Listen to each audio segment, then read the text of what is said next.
Bonjour à tous. Donc aujourd'hui, quatrième lecture de Ziké l'aventure de Monsieur Thierry Poncet terminée.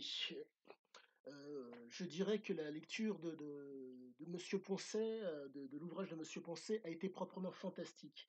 À mon grand regret, je vais devoir, en tout cas, je vous ferai une vidéo ultérieurement. Je vais vous donner donc des éléments de compréhension que m'a permis d'avoir cette lecture, qui m'a permis d'affiner ma compréhension de Ziké. Je Donc voilà comment cela se présente. Ziké avait donc une prédisposition, des prédispositions. Des prédispositions se sont exprimées, car il y a eu une conduite ainsi qu'un comportement et un lieu qui ont permis à ces prédispositions de pouvoir, entre guillemets, émerger.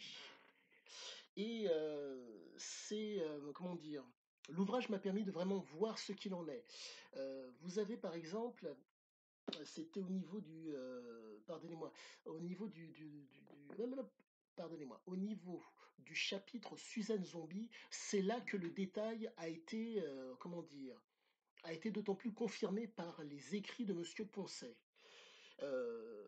Ziké, pour les besoins d'un journal qui s'appelle VSD, devait faire un reportage sur les toxicomanes hollandais.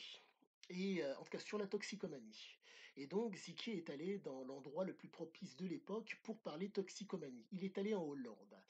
Et comme à l'accoutumée, cet homme qui veut, entre guillemets, avoir, comment dire, le destin de ses desiderata, s'est fait toxicomane pour pouvoir comprendre les toxicos. Et avant cela, il a cherché à s'informer sur le lieu, à s'informer sur comment on s'occupait des toxicos en Hollande. Et il est tombé sur une agence qui s'appelle le Ré. C'est comme ça que, en tout cas, en néerlandais, ce sont les initiales de l'endroit, mais bref. Et cet endroit, ce lieu, a été dirigé donc par un trentenaire, à l'époque, donc énergique, qui expliquait que son objectif n'était... Ah oui, pardonnez-moi. Ziké considérait que l'endroit donnait de la méthadone pour que les gens puissent s'en sortir. Euh, et, petit détail, ah pardonnez-moi, je vais essayer de vous retrouver exactement ce qu'il en est. Euh, non, non, oui, pardonnez-moi, voilà.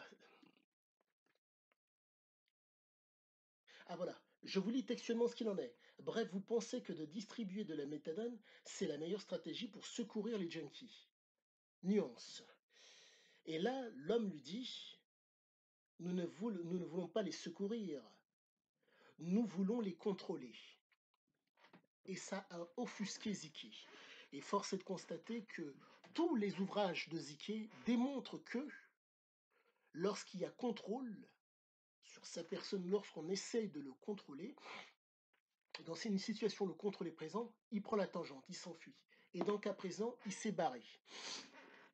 Donc j'en reviens à ce que je vous disais, pour que vous puissiez comprendre le pourquoi et le comment de Ziké. Je me répète, mais c'est fondamental pour que la lecture, pour que la compréhension de Ziké et des textes de Ziké soit d'autant plus profonde et qualitative pour vous.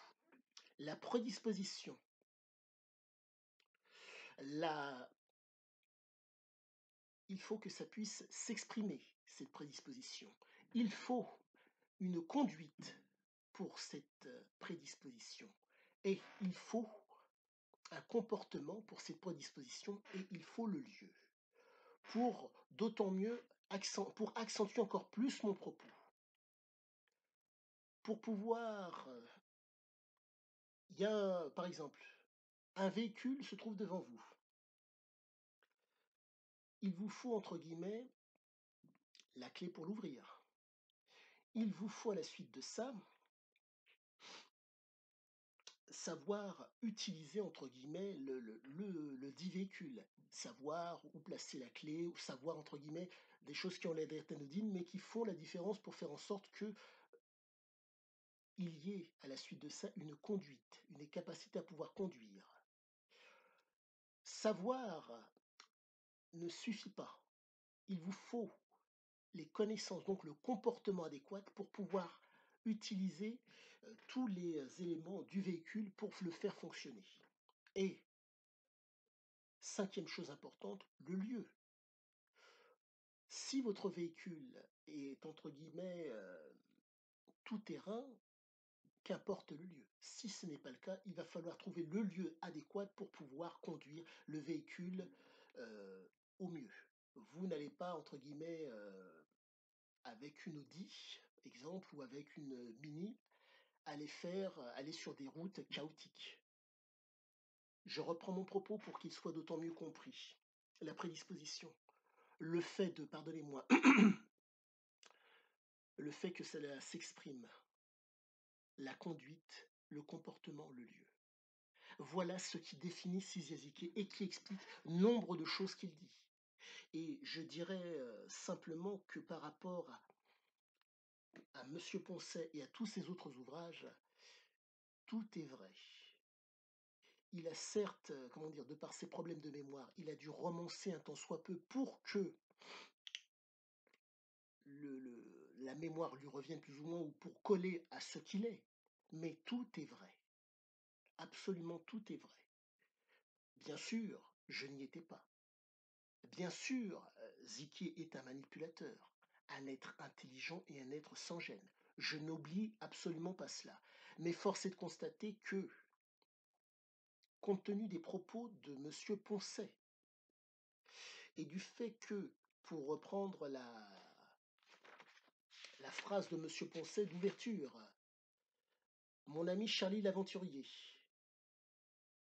noble géant, merveilleux et épouvantable.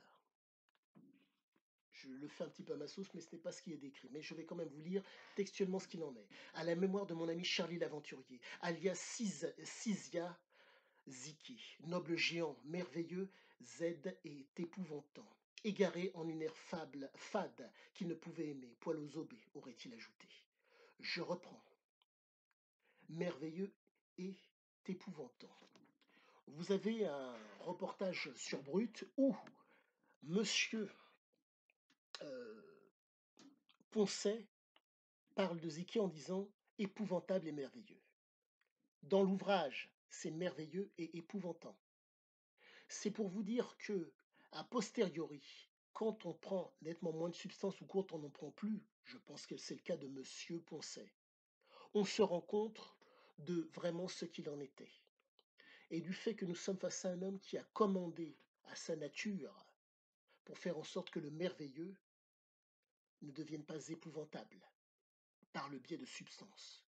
Voilà ce qu'il en est aujourd'hui de ce que je souhaitais vous transmettre. Je vous ferai une autre vidéo sur le livre de Monsieur Poncet, histoire que celle-ci ne soit pas trop longue.